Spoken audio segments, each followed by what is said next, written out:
Como eu sempre digo, a Bíblia toda é uma só verdade, a mais pura verdade, divinamente inspirada. Mas nem toda a verdade é para hoje, para o povo gentil. Algumas palavras que estão escritas, por exemplo, Cristo, aquilo que Cristo disse: eu sou o caminho, a verdade e a vida. Esse é de Gênesis a Apocalipse, eterno. Não tem dispensação da lei e nem da graça. Ele é o único, o caminho, a verdade e a vida. Mas tudo aquilo que ele disse quando estava com seus discípulos,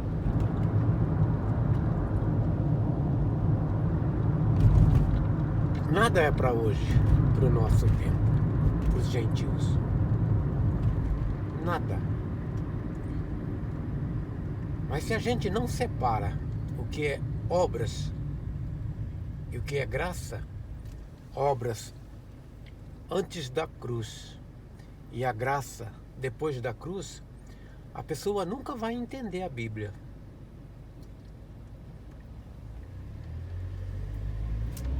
Porque várias passagens, uma diferente da outra, um evangelho diferente do outro. Os evangelhos do reino totalmente diferentes do evangelho do apóstolo Paulo. O apóstolo da graça, o evangelho da graça. Os evangelhos do reino tudo baseado em obras. Cristo ensinava a eles boas obras em semelhança ao reino dos céus na terra. Que eles reinariam com Cristo, entrariam no reino dos céus na terra, o reino milenar.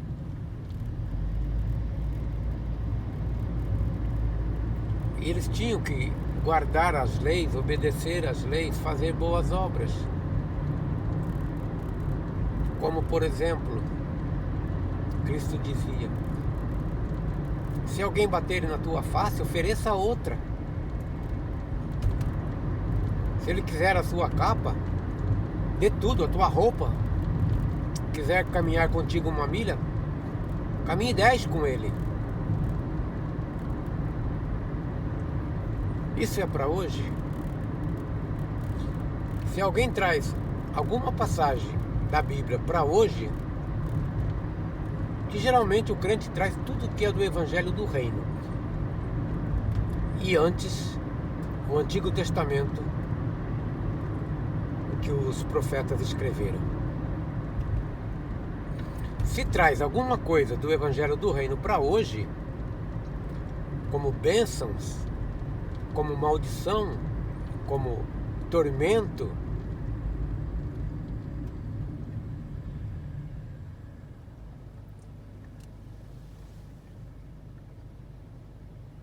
ele tem que trazer tudo para hoje.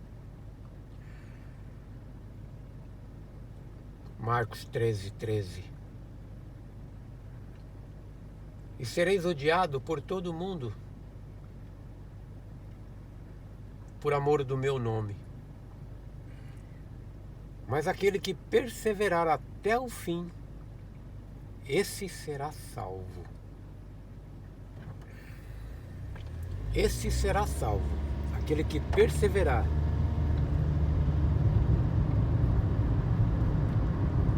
Significa aquele que lutar, aquele que não perder a fé, aquele que batalhar, perseverar até o fim, mesmo diante da morte. Esse será salvo. É para hoje? O crente acredita que é para hoje, mas depois ele lê Efésios 2:8. Pela graça sois salvos, através da fé. Isto não vem de vós, é dom de Deus. Não vem das obras, para que ninguém se glorie.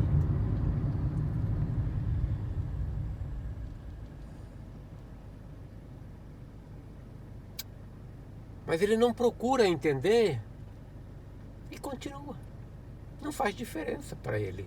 Aliás, deve fazer, porque ele não deixa de fazer essas coisas. Mas fazendo ou não fazendo, não faz diferença. Porque a salvação consiste não em obras, mas pela graça somente. Pela graça sois salvos. Mas desde o início, desde que começou o cristianismo criado pelos homens, a Bíblia é uma só para hoje, de Gênesis a Apocalipse. Apocalipse ainda não chegou,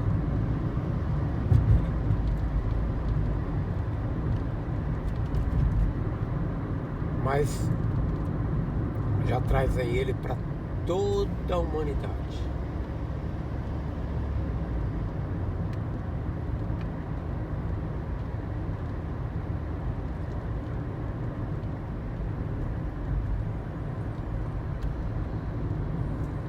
Porque se deixar a sua congregação, como diz o livro de Hebreus, né?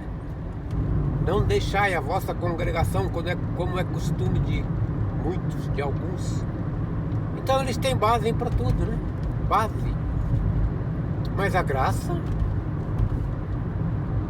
pela graça sois salvos. Não, mas você tem que congregar. Pela graça sois salvos. Não, mas você tem que crer em Cristo, porque está aqui João 3,16. Para que todo aquele que nele crê não pereça,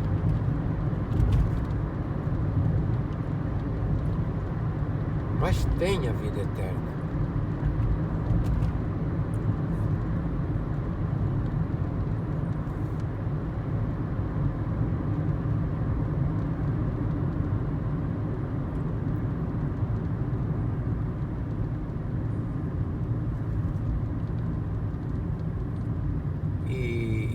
Procuram de todas as maneiras se livrar do pecado, fugir do pecado, não pecar mais.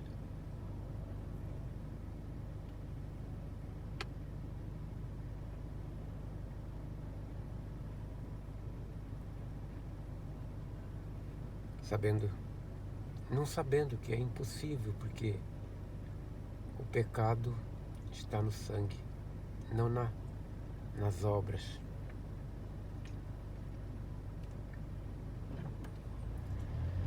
E ele leva todo mundo ao pó da terra, porque já está ordenado assim, foi ordenado por Deus.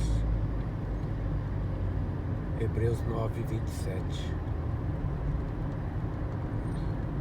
Então as pessoas perguntam, mas aqui em Marcos 13 diz isso: sereis odiados por todo o mundo por causa do meu nome, por amor ao meu nome. Mas aquele que perseverar até o fim, esse será salvo.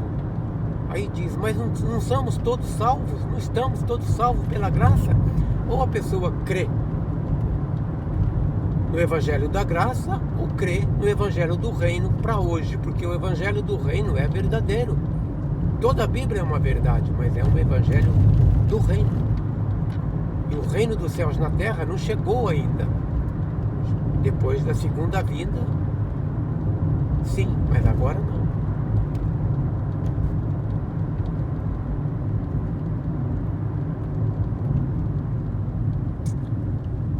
Qual nação que odeia o nome de Cristo, Jesus?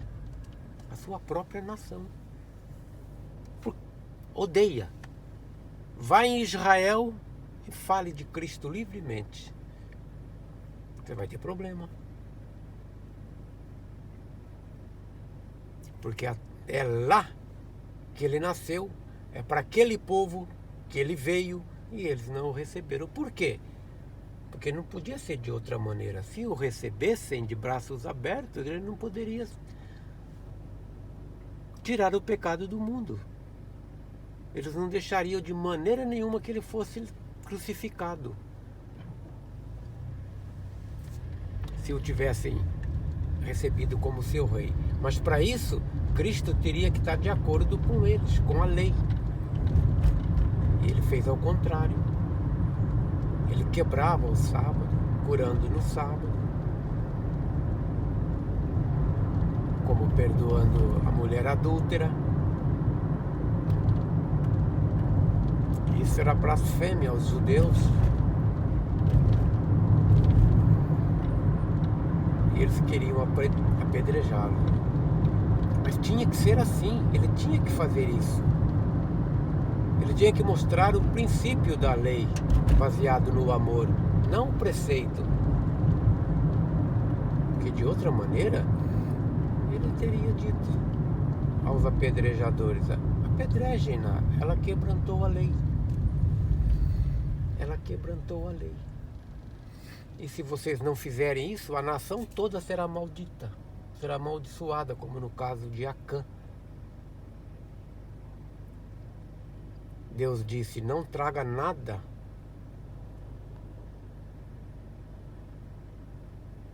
do que houver em Jericó.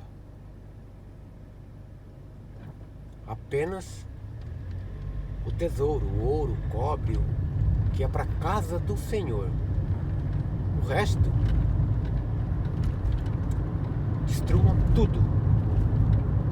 Tudo, tudo, tudo. Animais, mulheres, crianças, idosos, tudo.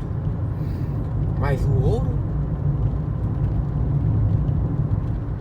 traga para a casa do Senhor. E Acã escondeu uma parte disso na sua tenda, e a nação toda foi amaldiçoada, que perdeu a guerra contra Ai, uma cidadezinha pequenininha. Então Cristo teria dito aos apedrejadores: apedrejem-na, porque a lei diz assim e tem que ser obedecida, tem que ser guardada. Caso contrário, sereis amaldiçoada, porque assim diz Deuteronômio 28 e 29, as bênçãos e a maldição.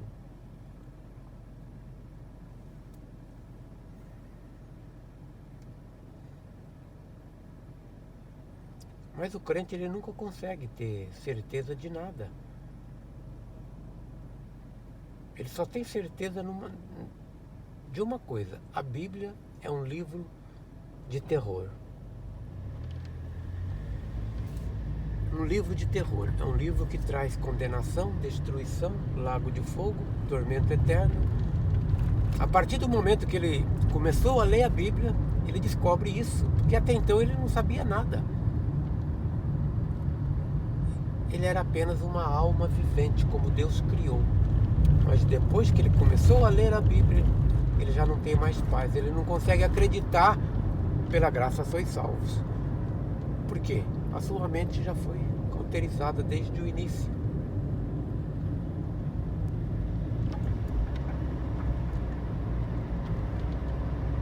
E não consegue se recuperar. Hoje ele é salvo pela graça, amanhã ele fica em dúvida com essa passagem, Marcos 13:13, e várias outras do Evangelho do Reino. Várias outras passagens, porque não entende Evangelho do Reino, dos apóstolos. E não entende que Cristo disse: não vá aos gentios. Significa que tudo que está escrito na Bíblia não tem nada para gentil. A única coisa que tem para gentil é conhecer a graça. O que o apóstolo Paulo fez: anunciar a graça, o que foi feito por todo mundo. Porque as nações ao redor de Israel não conheciam nada, não conheciam as leis, não conheciam Deus e nem Cristo que estava sendo crucificado naquele dia. Não sabiam de nada. E depois que Paulo foi transformado, Saulo de Tarso foi transformado na estrada de Damasco, Cristo disse a Ananias: este é um vaso para mim, para levar o meu nome aos gentios. E aquilo que Cristo disse aos apóstolos, ele não disse a Paulo, apóstolo também, mas que não esteve com ele, juntamente com os outros. Como ele mesmo disse: eu não recebi de apóstolo, nem de epístola nenhuma, nem de homem, mas do próprio Senhor, tudo que ele recebeu foi do próprio Senhor Jesus Cristo. E ele não escreve na sua epístola: aquele que crer e for batizado será salvo. Não há isso. Mas aos outros apóstolos que esteve com Cristo, eles escrevem tudo aquilo que eles ouviram de Cristo. Eram instruções para o reino dos céus na terra. O que o apóstolo Paulo escreve e dá ênfase nisso: e pela graça sois salvos, através da fé. Isto não vem de vós, é dom de Deus, não vem das obras, para que ninguém se glorie.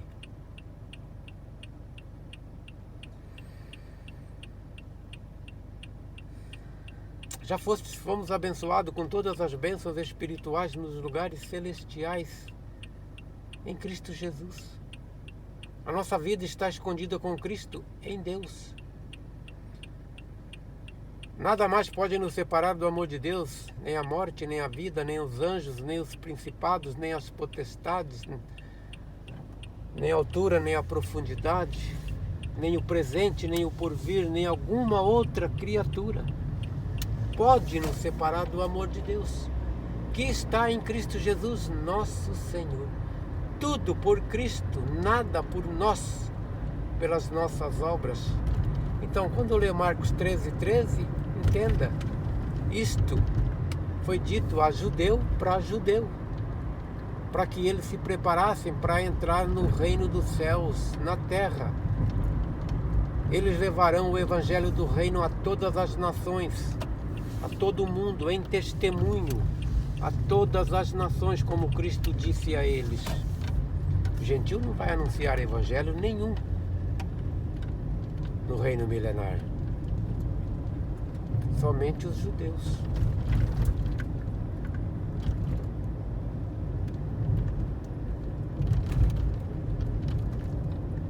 Se o homem entende a Bíblia e separa o que desde Gênesis 12:3, que Deus disse a Abraão: em ti serão benditas todas as famílias da terra.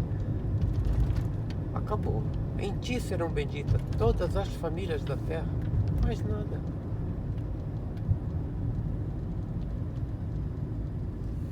Se há castigo, se há tormento, há bênção também.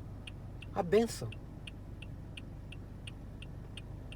Todas as famílias da terra. Eu não sei o que líder ensina sobre isso, né? Só pode ensinar, não. Bendito todos aqueles que creem, todas as famílias dos crentes. Porque para mudar a Bíblia, estudam teologia e fazem doutorados em várias nações do mundo para continuar as obras. Mas como escreve o apóstolo Paulo, onde abundou o pecado, superabundou a graça. Porque a graça é o trono de Deus, está acima de todas as coisas. Nada, nenhum pecado está acima da graça de Deus. Onde abundou o pecado, superabundou a graça. E onde abundou o pecado? No mundo todo, em toda criatura de Deus. Superabundou a graça. Pela graça sois salvos. Fiquem com Deus.